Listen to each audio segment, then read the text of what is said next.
জাতীয় নির্বাচনে আওয়ামী লীগের অংশগ্রহণের কোনো সুযোগ নেই বলে স্পষ্ট করেছেন প্রধান উপদেষ্টার প্রেস সচিব শফিকুল আলম।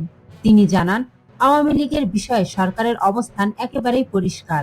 বুধবার 24 ডিসেম্বর রাজধানীর বেইলি রোডে ফরেন সার্ভিস একাডেমিতে আয়োজিত এক প্রেস ব্রিফিংয়ে সাংবাদিকদের প্রশ্নের জবাবে শফিকুল আলম বলেন, আওয়ামী লীগের রাজনৈতিক কার্যক্রম বর্তমানে নিষিদ্ধ রয়েছে। পাশাপাশি নির্বাচন কমিশন দলটির নিবন্ধন বাতিল করেছে। ফলে দল হিসেবে নির্বাচনে অংশ নেওয়ার প্রশ্নই ওঠে না।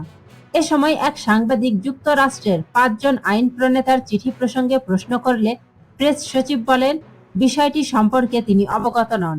তিনি জানান, ওই চিঠি তিনি দেখেননি এবং এ বিষয়ে তার কাছে কোনো তথ্য নেই।